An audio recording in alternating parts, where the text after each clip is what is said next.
More than 50 years ago, the Environmental Protection Agency was established under a Republican president with support by Democrats and Republicans alike who shared the common vision of protecting human health and our environment. Over EPA's history, it has done just that, ensuring polluters are kept in check so that when we have clean air and clean water, we're prospering. But in just 2 months, Administrator Lee Zeldin has demonstrated a complete disregard for the mission of the agency. He is willing to deny science and undo years of public rulemaking processes for the benefit of polluting special interests. Simply put, Zeldin is targeting environmental protections that will save lives. These protections lower Americans' healthcare costs and have resulted in fewer hospital visits and missed days of school and work. And each of these rules has a net benefit to our economy and our society. Americans did not vote to increase household energy costs and medical bills just so that the fossil fuel industry could maximize its profits. But the efforts to eliminate rules on particulate matter, on mercury and other hazardous air pollutants like coal ash and more would do exactly that. And since launching this polluter-first agenda, things have only gotten worse. EPA set up a process where regulated entities could request an exemption to hazardous air pollutant rules simply by sending a form email. And yesterday, President Trump decided that even sending a single email was too onerous, granting exemptions to coal power plants for limits on their mercury pollution. Most egregious of all was when Administrator Zeldin said he would, and I quote, leave the science to the scientists. Yet he has chosen, without any justification, to undertake a crusade against the fundamental scientific endangerment finding that planet warming emissions are a threat to the American public. This is a complete failure, and the millions of Americans who are dealing with the ever-increasing number of billion-dollar extreme weather events and insurance hikes that will keep growing worse will be the ones who suffer. Today, we are making it clear.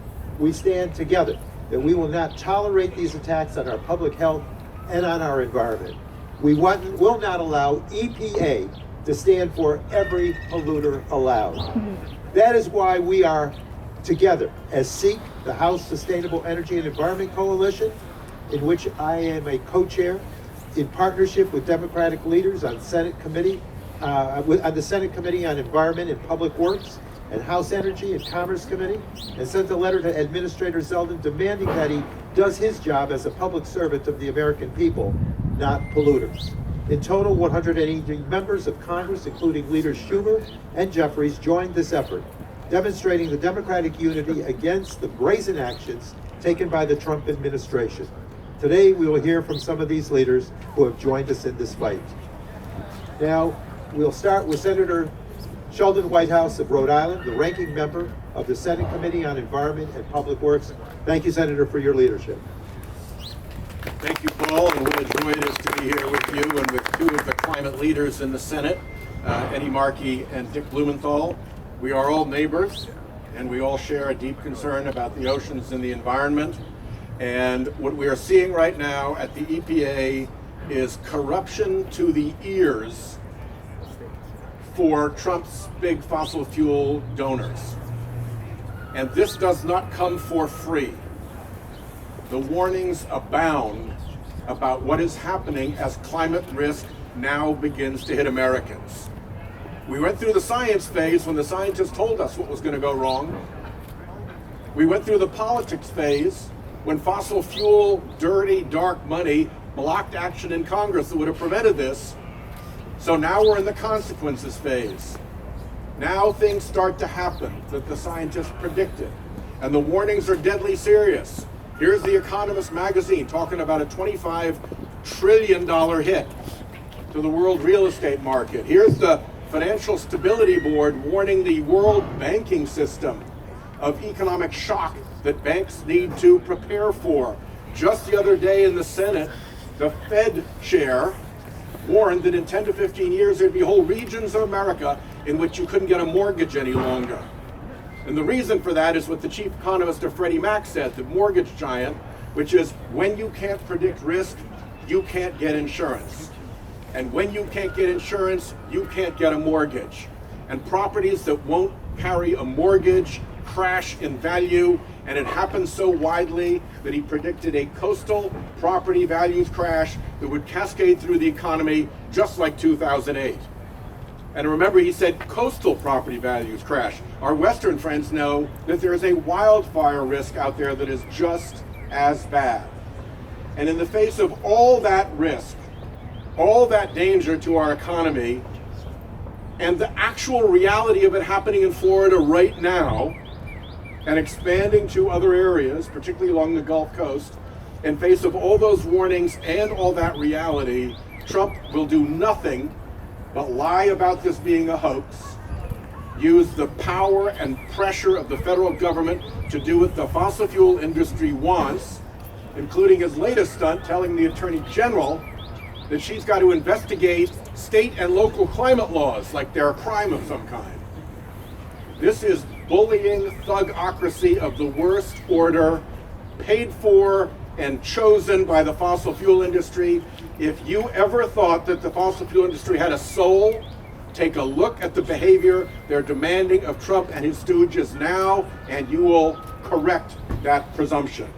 So we've got a fight on our hands, and we're going to see it through to the end, because this matters a lot to the American economy and to the American people, and lies in the end won't work. Reality wins against lies sooner or later. Paul, thank you. You're welcome, and thank you for being such a bold voice. Thank you for your leadership. Next, we have Senator Ed Markey of Massachusetts. I was able to join with him when he had his protest over at DOJ's takeover of EPA. We were not allowed to hook up, but the senator made every effort. So, Senator Markey, thank you. Thank you so much. Thank you, Paul. Thanks for your great leadership.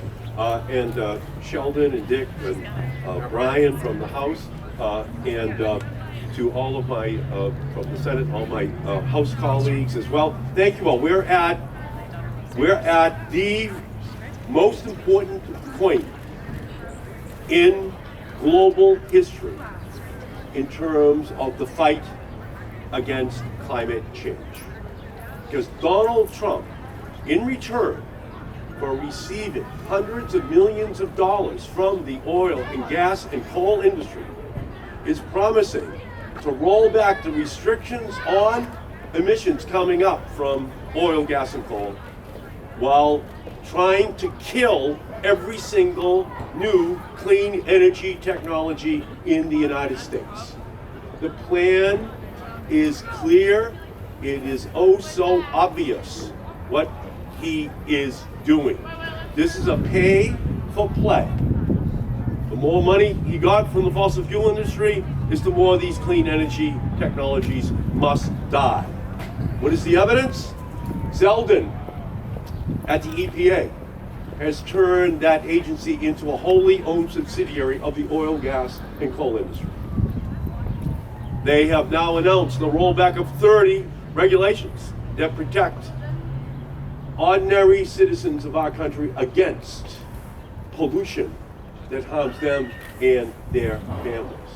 They've announced an attempt to roll back Massachusetts versus EPA, the most important environmental decision in the history of the planet, in order to ensure that they strip away the power to increase fuel economy standards, to put controls on pollution coming out of fossil fuel electrical generating plants across the country.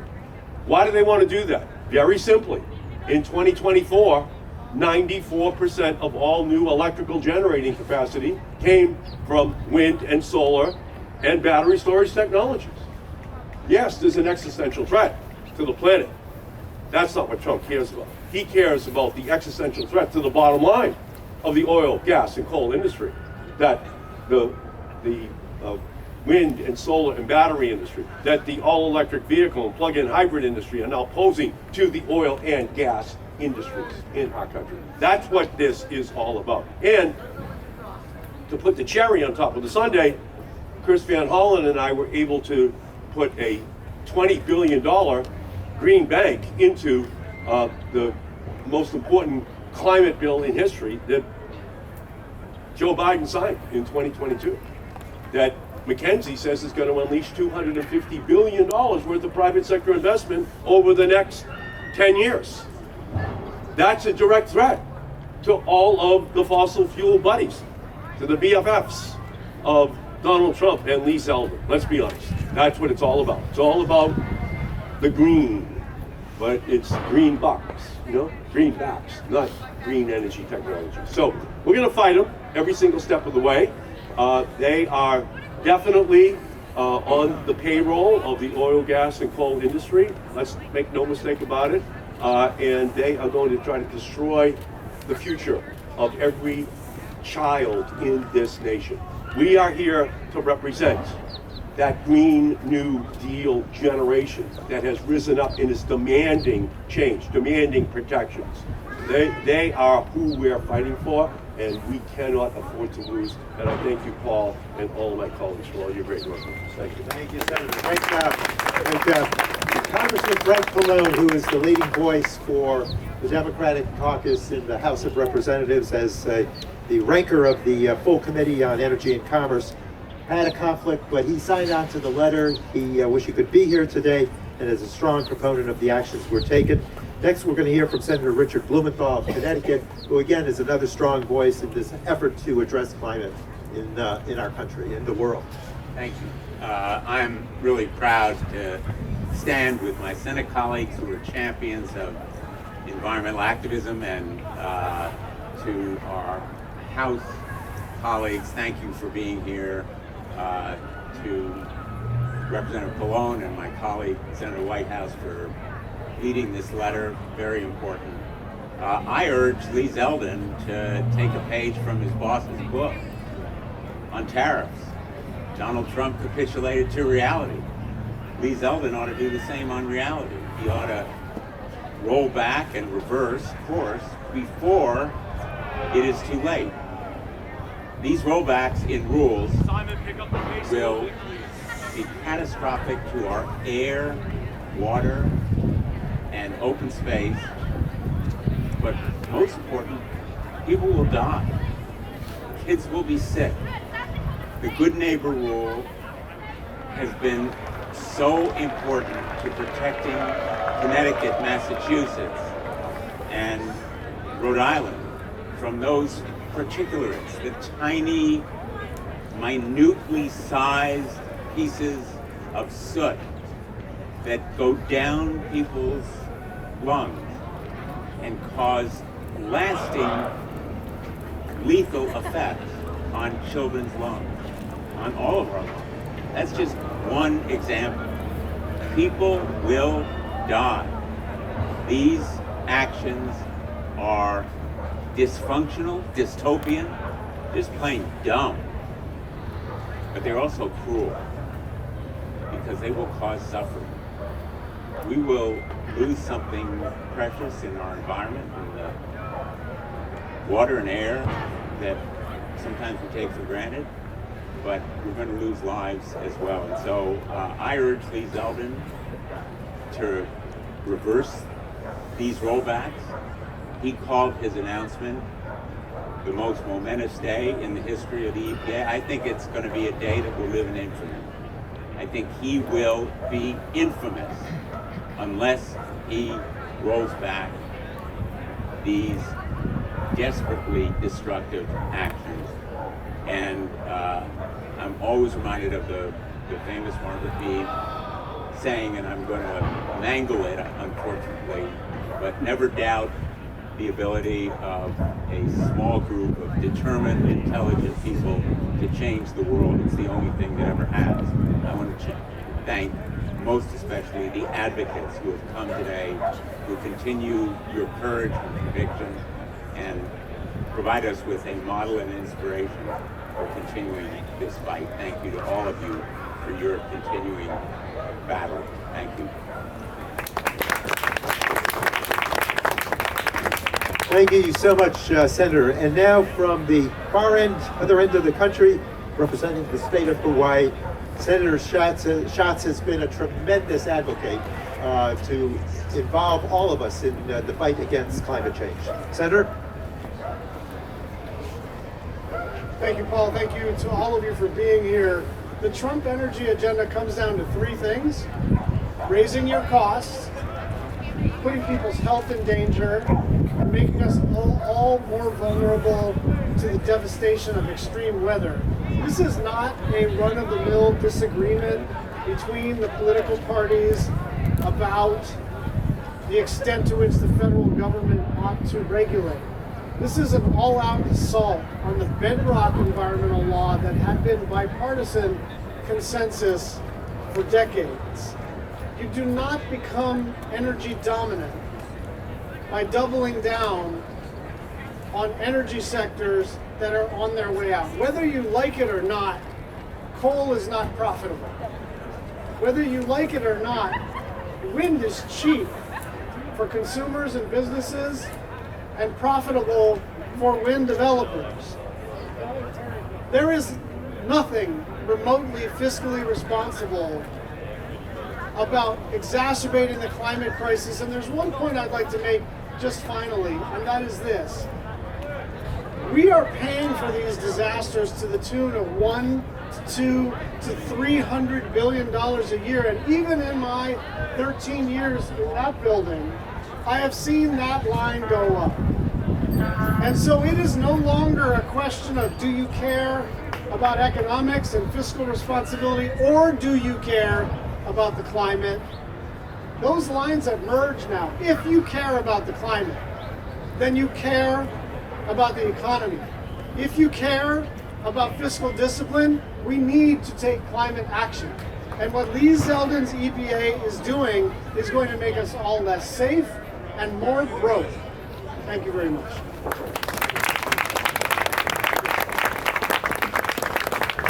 Thank you, Senator Schatz, and we appreciate your voice and continue that battle against climate change. Earlier I made mention of SEEC, the Sustainable Energy and Environment Coalition. We're about 100 strong in the House of Representatives. I and my colleagues who are part of that have made a very bold attempt to come up with a statement against the polluters, but also solutions and resource advocacy that will make a difference. So we're now going to hear from members of SEEC and officers for that matter. I mentioned earlier that I have the good fortune of serving as co-chair along with Doris Matsui and Mike Quigley of the state of Illinois, Doris Matsui from California. Now we're going to hear from our SEEC vice chair, Congressman Sean Casten from Illinois. Sean, thank you for lending your voice to this great fight. Thank you, Paul. Thanks to all who are here. Thanks to all our senators.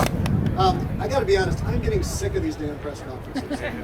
How many times do we have to come up years and years going through and explaining to everybody that the physics is settled, the health impacts are settled. The Shelby White House was just saying the financial impacts that climate change has are well known and well articulated. Department of Defense and State have been saying for a long time that if climate change leads to a desertification of North Africa, acceleration of hurricanes in the Caribbean, we are going to massively destabilize national security, lead to massive waves of human migration, and here we are, right?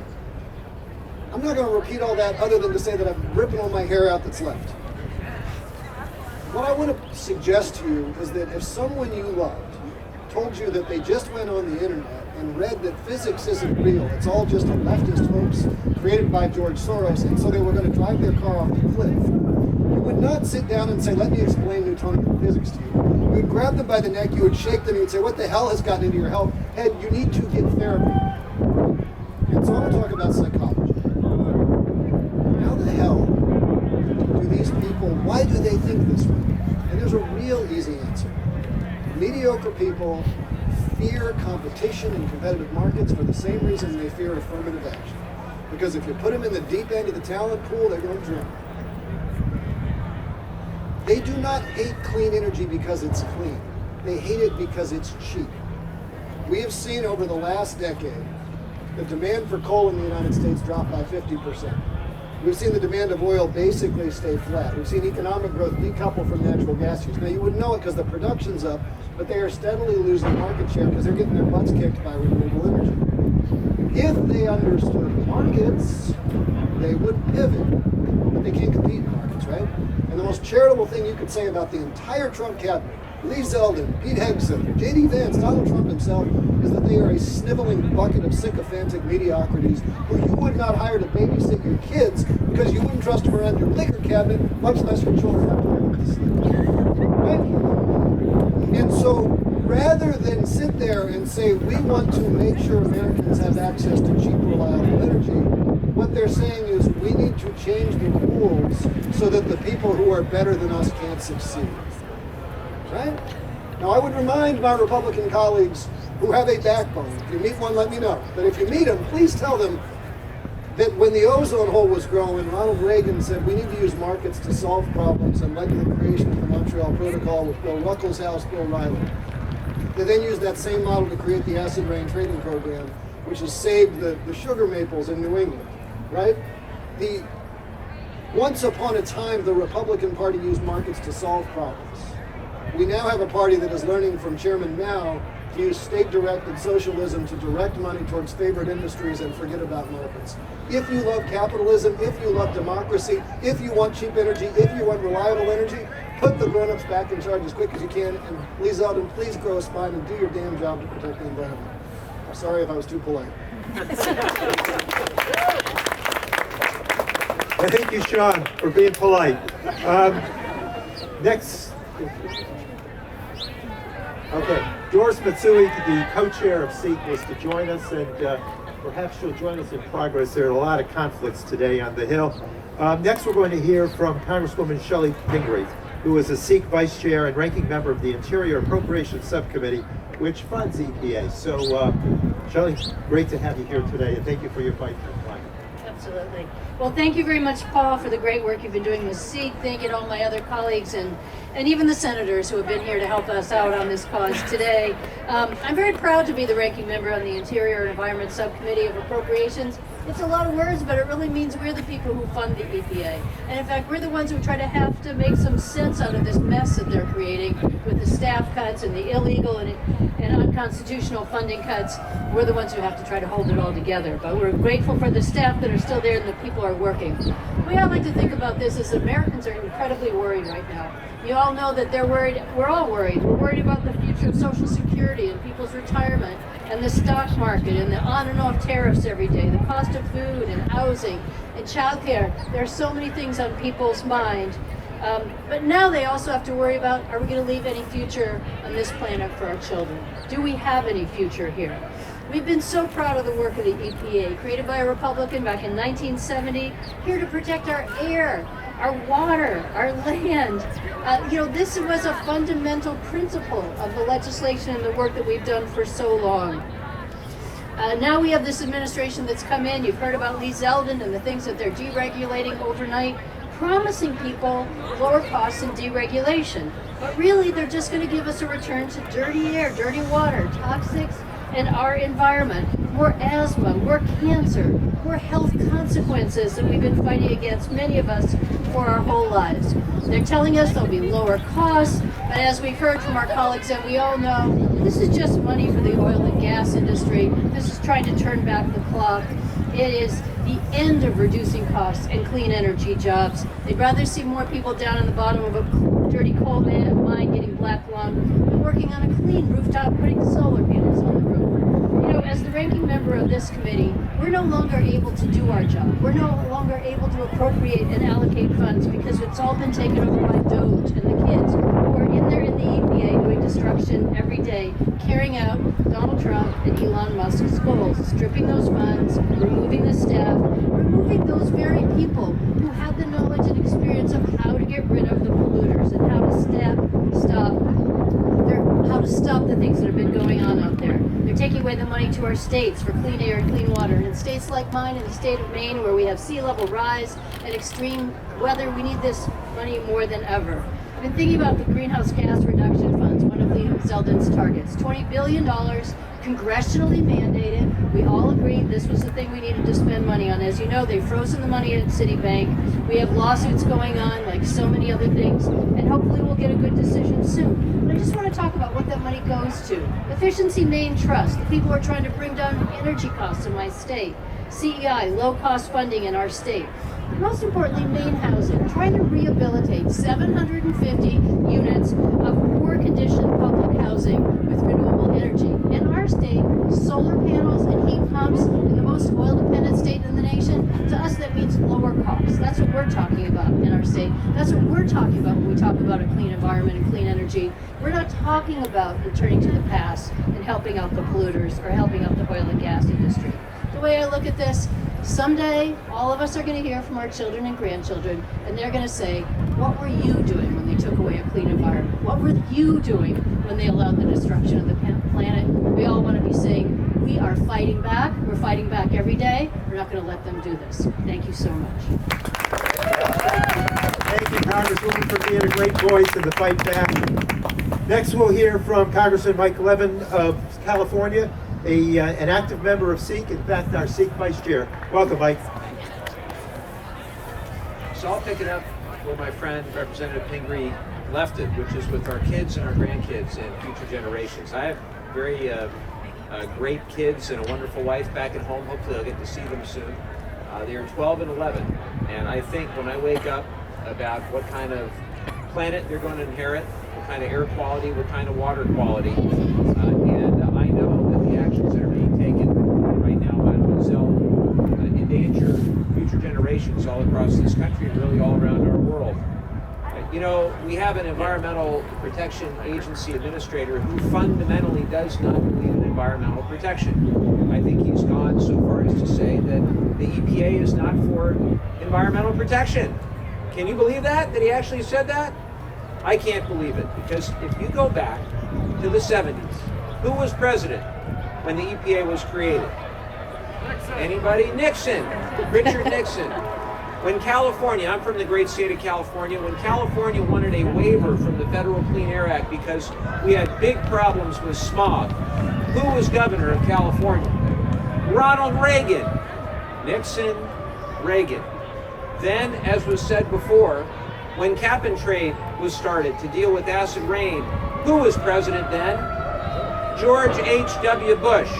Nixon, Reagan, George H.W. Bush. Then when California passed AB 32, the most ambitious climate policy by any state, arguably by any government entity ever, who was governor of California? Schwarzenegger. Okay, Nixon, Reagan, George H.W. Bush, Schwarzenegger. You're seeing a pattern here. It wasn't that long ago John McCain was running for president talking about the importance of acting on global climate change. So what the hell happened? Citizens United happened, for one.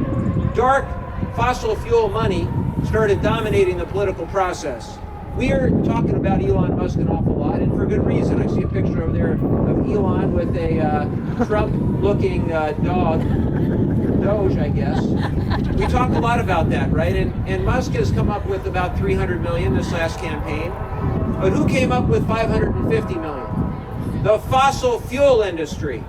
So is it any wonder, whether it's Zeldin at EPA, whether it's Wright at DOE, that they're doing this? They're doing whatever the American Petroleum Institute wants. They're doing whatever the coal industry wants. And Trump last night said, call it clean, beautiful coal. How about clean, beautiful, clean energy? You cannot have energy dominance. You cannot declare a national emergency on energy while cutting out the abundant and cheap solar energy and wind energy. You can't have it both ways. And so we're going to stand up for environmental protection. We're going to stand against the fossil fuel industry's backwards agenda, and we're going to fight for a cleaner future for my kids, for your kids, and for their kids. Can we do that together? Yes. Thank you, Mike. Great words. And look, we have a planet to protect, a planet to hand over, better said, to the next generations. Are we willing to go forth and do the things that are required? Are we going to raise our voices? Are we going to be bold? Can we hear it? Yeah! All right, look, the message is very simple. Protect people, not polluters. The Trump, Musk, Zeldin team, 31 times over said no to protecting people and worrying about polluters. They said no over and over again to the people. And they will learn from us that that's the wrong route. We're going to go forward, have this green agenda, create an innovation economy, a clean energy economy, a responsiveness to our stewardship of this planet, We're going to make a difference. We're going to fight the fight, and we need to win. A defeat here is not